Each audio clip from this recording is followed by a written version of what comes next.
जो जाना चाहे उसे जाने दो। खुशियों की सुनहरी धूप, अनन्या और रोहन की खिलखिलाती हंसी से। दिल्ली की एक सर्द शाम में वे इंडिया गेट की खूबसूरत रोशनी में भीगे हुए, हाथों में हाथ डाले चल रहे थे। अनन्या अपनी बड़ी बड़ी आंखों से रोहन को निहारती और अपनी नई लिखी कविता की कुछ पंक्तियां उसे सुनाती। रोहन, जो एक उभरता हुआ आर्किटेक्ट था, उसकी हर कविता पर ऐसे वाहवाही करता जैसे वो दुनिया की सबसे अनमोल रचना हो। तुम्हारी कविताएं, रोहन अक्सर कहता, मेरे बनाए हुए किसी भी खूबसूरत डिजाइन से ज्यादा खूबसूरत हैं। अनन्या शर्मा जाती और अपना सिर उसके कंधे पर रख लेती। उनका प्यार ऐसा ही था, गहरा, सच्चा और सपनों से भरा। 3 साल हो गए थे उनके रिश्ते को। ऐसा लगता था जैसे कल की ही बात हो, जब वे पहली बार कॉलेज के एक फंक्शन में मिले थे। अनन्या की शायरी ने रोहन का दिल जीत लिया था और रोहन की समझदारी और सपनों को लेकर उसके जुनून ने अनन्या को उसका दीवाना बना दिया था। आज वे अपने रिश्ते की 3री सालगिरह मनाने के लिए कनॉट प्लेस के अपने पसंदीदा कैफे में बैठे थे। मोमबत्ती की पीली रोशनी में अनन्या का चेहरा दमक रहा था। 3 साल रोहन, यकीन होता है?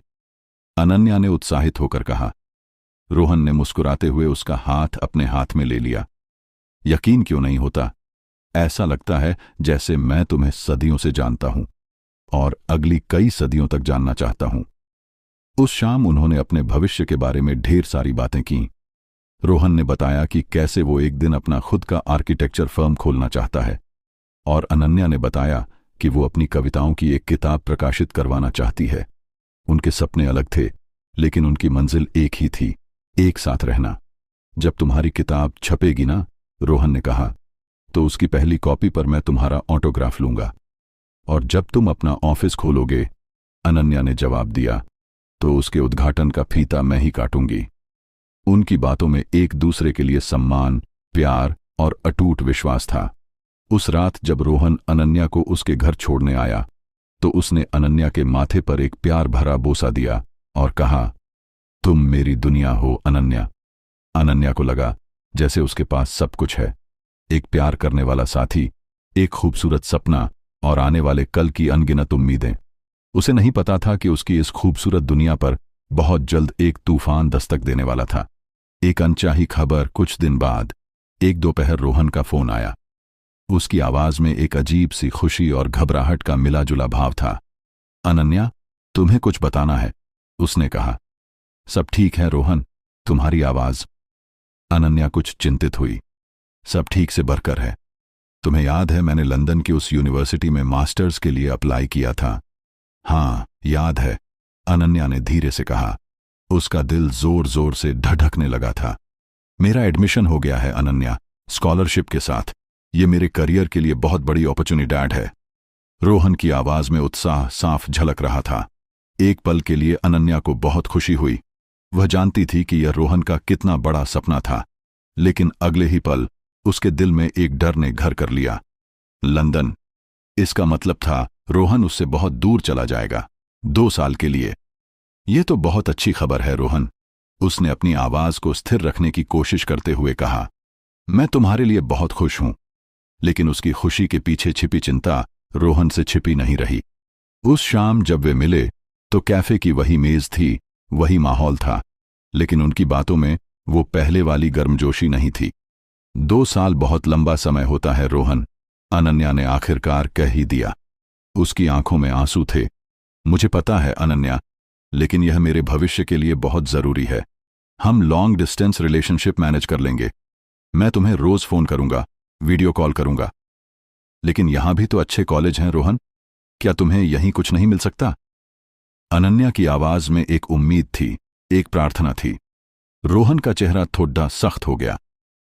अनन्या, प्लीज समझने की कोशिश करो। ये मौका मुझे दोबारा नहीं मिलेगा। मैं इसे छोड़ DH नहीं सकता। उस रात उनकी बातचीत किसी नतीजे पर नहीं पहुंची। अनन्या के लिए रोहन का जाना उसके दिल के एक टुकड़े के जाने जैसा था, और रोहन के लिए यह अवसर छोड़ देना अपने सपनों को तोड़ने जैसा था। उनके प्यार के खूबसूरत आसमान पर पहली बार शक और डर के बादल मंडराने लगे थे। डर और घुटन जैसे जैसे रोहन के जाने के दिन करीब आ रहे थे, अनन्या का डर उस पर हावी होता जा रहा था। उसे हर पल यह ख्याल सताता कि कहीं रोहन उसे भूल तो नहीं जाएगा। डर और घुटन जैसे जैसे रोहन के जाने के दिन करीब आ रहे थे, अनन्या का डर उस पर हावी होता जा रहा था।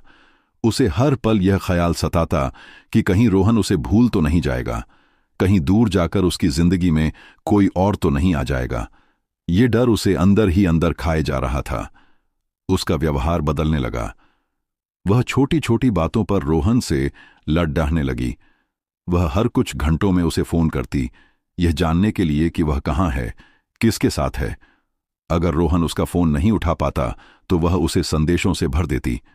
रोहन, जो अपने वीजा, टिकट और पैकिंग की भागदौड़ में व्यस्त था, अनन्या के इस व्यवहार से परेशान होने लगा। उसे लगने लगा कि अनन्या उस पर भरोसा नहीं कर रही है। एक दिन रोहन अपने दोस्तों के साथ फेयरवेल पार्टी कर रहा था। अनन्या ने उसे 10 बार फोन किया। जब रोहन ने आधी रात को उसे वापस फोन किया तो अनन्या उस पर बरस पड़ी। तुम्हें मेरी कोई परवाह ही नहीं है रोहन, तुम तो बस जाने के लिए इतने उत्साहित हो कि मुझे भूल ही गए हो। अनन्या, यह सच नहीं है, रोहन ने थकी हुई आवाज में कहा। मैं बस अपने दोस्तों के साथ था, क्या मैं इतना भी नहीं कर सकता? तुम कुछ भी करो रोहन, अब तो तुम आजाद हो जाओगे, अनन्या ने ताना मारते हुए कहा और फोन काट दिया।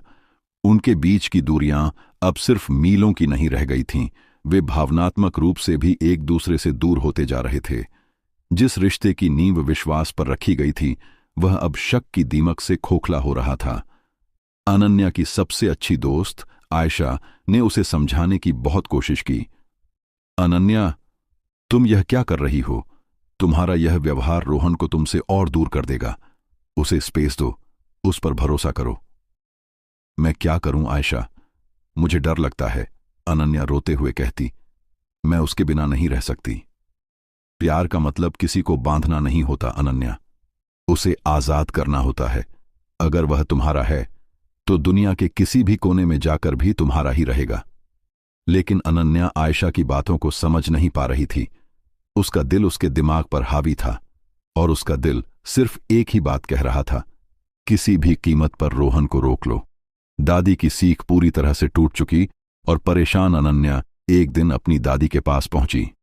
उसकी दादी, जो जीवन के कई बसंत देख चुकी थीं, अपने छोटे से बगीचे में पौधों को पानी दे रही थीं। अनन्या को देखते ही वे समझ गईं कि उनकी पोती किसी गहरी पीड़ा में है। अनन्या दादी की गोद में सिर रखकर फूट फूट कर रो पड़ी। उसने रोहन के जाने से लेकर अपने व्यवहार तक सब कुछ अपनी दादी को बता दिया। दादी ने उसे चुप नहीं कराया, वे बस खामोशी से उसकी पीठ सहलाती रहीं। जब अनन्या का रोना कुछ कम हुआ तो दादी ने उसे पानी पिलाया और अपने पास बिठाया। बेटा, उन्होंने बहुत शांत आवाज में कहा, प्यार में डरना स्वाभाविक है। जब हम किसी से बहुत ज्यादा प्यार करते हैं तो उसे खोने का डर हमें सताने लगता है। उन्होंने एक गहरा सांस लिया और बोली, जानती हो, जब तुम्हारे दादाजी फौज में थे तो वे महीनों तक घर नहीं आते थे। कोई फोन नहीं, कोई चिट्ठी नहीं, बस एक इंतजार होता था। मेरे मन में भी बहुत डर आता था, लेकिन फिर मैंने एक बात सीखी। क्या दादी? अनन्या ने उत्सुकता से पूछा। जो जाना चाहे उसे जाने दो। दादी की आवाज में एक अजीब सी शांति थी। उन्होंने आगे कहा, अगर तुम किसी पंछी से प्यार करती हो तो उसके लिए एक सोने का पिंजरा मत बनाओ। उसके लिए एक खुला आसमान बनाओ ताकि वो अपनी मर्जी से उड़े और अपनी मर्जी से तुम्हारे पास लौट कर आए। सोने के पिंजरे में बंद पंछी कभी खुशी के गीत नहीं गाता बेटा, वो सिर्फ कैद से आजाद होने के लिए तड़पता है। लेकिन अगर वो लौट कर नहीं आया तो? अनन्या की आवाज में वही पुराना डर था। दादी मुस्कुराई। तो समझ लेना कि वो कभी तुम्हारा था ही नहीं। जिसे सच में तुम्हारी परवाह होगी, जो सच में तुमसे प्यार करेगा, वो किसी भी हालत में तुम्हारा साथ नहीं छोड़ देगा। और जो जाना चाहे उसे जबरदस्ती रोक कर भी क्या पाओगी? एक बोझ बन जाओगी उसकी जिंदगी में। क्या तुम ऐसा बनना चाहती हो? दादी के शब्दों ने अनन्या के दिल पर गहरा असर किया। उसे पहली बार लगा कि वह अपने डर में कितनी स्वार्थी हो गई थी। वह रोहन की खुशी के बारे में नहीं, सिर्फ अपने अकेलेपन के बारे में सोच रही थी। उसने अपने प्यार को एक बंधन बना दिया था, एक पिंजरा बना दिया था। एक दर्द भरी विदाई और नई शुरुआत। उस रात अनन्या सो नहीं पाई। वह दादी के शब्दों के बारे में सोचती रही। उसे अपनी गलतियों का एहसास हो रहा था। उसने फैसला किया कि वह रोहन को एक खुशहाल विदाई देगी, आंसुओं और शिकायतों का बोझ लेकर नहीं। एक दर्द भरी विदाई और नई शुरुआत। उस रात अनन्या सो नहीं पाई। वह दादी के शब्दों के बारे में सोचती रही। उसे अपनी गलतियों का एहसास हो रहा था। उसने फैसला किया कि वह रोहन को एक खुशहाल विदाई देगी, आंसुओं और शिकायतों का बोझ लेकर नहीं। अगली सुबह उसने रोहन को फोन किया और उससे मिलने के लिए कहा। जब वे मिले तो अनन्या की आंखों में आंसू नहीं, बल्कि एक अजीब सी शांति थी। रोहन, मैं तुमसे माफी मांगना चाहती हूं, उसने हिम्मत करके कहा। पिछले कुछ दिनों में मैंने जो भी किया उसके लिए मुझे खेद है। मैं डर गई थी, बहुत ज्यादा, लेकिन अब मैं समझ गई हूं यह तुम्हारा सपना है और मुझे तुम्हारा साथ देना चाहिए। रोहन को अपनी कानों पर यकीन नहीं हुआ।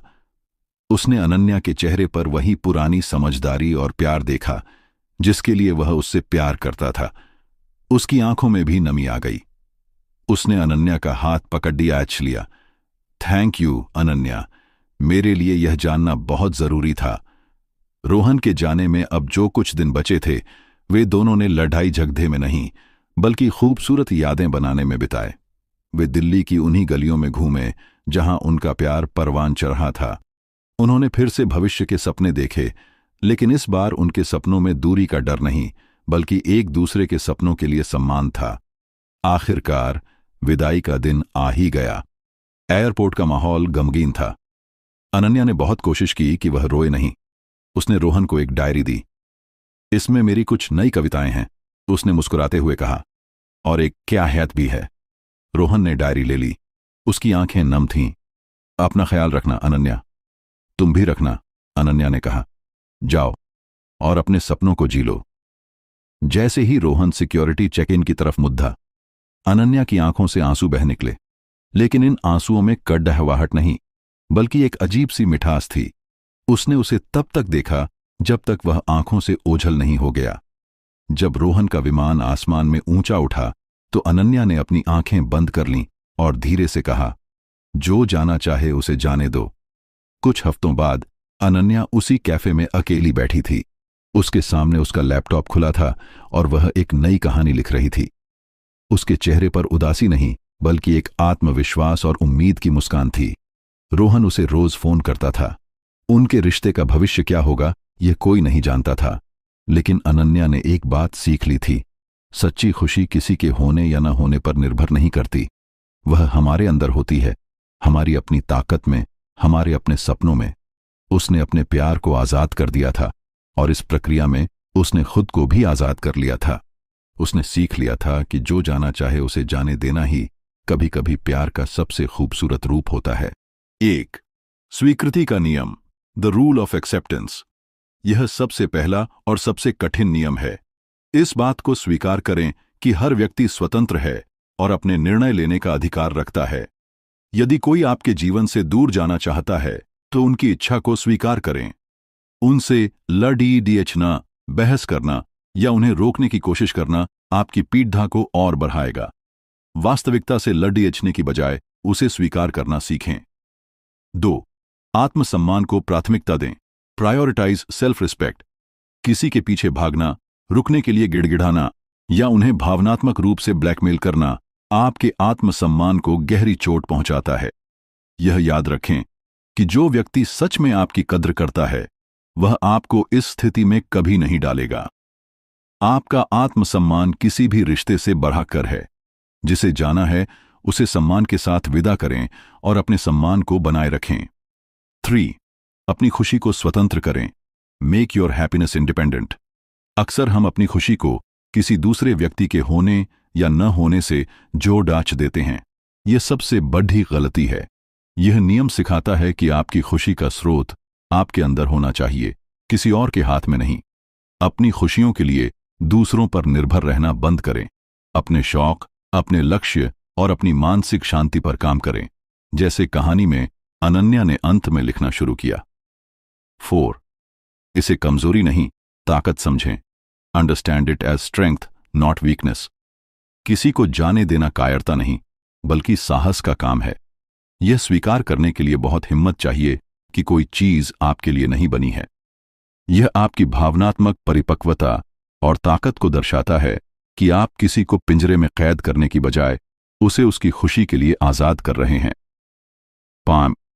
दोषारोपण के खेल से बचें। Avoid the blame game. जब कोई रिश्ता टूटता है या कोई दूर जाता है तो हम अक्सर सामने वाले को या खुद को दोष देने लगते हैं। इस नियम के अनुसार दोषारोपण से बचना चाहिए। यह समझने की कोशिश करें कि कभी कभी लोग और परिस्थितियां बदल जाती हैं। हर अंत के लिए कोई ना कोई विलेन हो, यह जरूरी नहीं। दोष देने से आपको केवल कड़ी अचवाहट मिलेगी, शांति नहीं। 6. खालीपन को विकास से भरें। Fill the void with growth. जब कोई हमारे जीवन से जाता है तो वह एक खालीपन छोड़ जाता है। इस खालीपन को उदासी या कड्याहवाहट से भरने की बजाय अपने व्यक्तिगत विकास से भरें।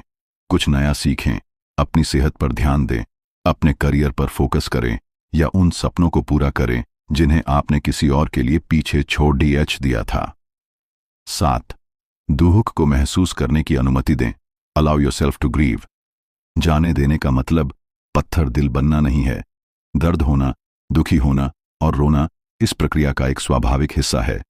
अपनी भावनाओं को दबाएं नहीं, उन्हें महसूस करें और उन्हें समय के साथ बाहर निकलने दें। दुख को स्वीकार करना ही उससे उबरने का पहला कदम है। 8. उम्मीद का अंत न करें। Don't and hope, just shift it. यह नियम यह नहीं कहता कि आप भविष्य के लिए उम्मीद करना छोड़ दें। यह बस यह कहता है कि अपनी उम्मीद को किसी एक व्यक्ति पर केंद्रित न करें। जीवन में बेहतर चीजों, बेहतर लोगों और बेहतर भविष्य की उम्मीद हमेशा बनाए रखें। जब एक दरवाजा बंद होता है तो कई और खुलते हैं, लेकिन उन्हें देखने के लिए आपको बंद दरवाजे से अपनी नजर हटानी पड़ती है।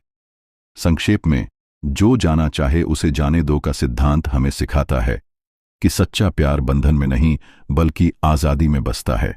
यह रास्ता आपको किसी और से ज्यादा खुद के करीब लाता है।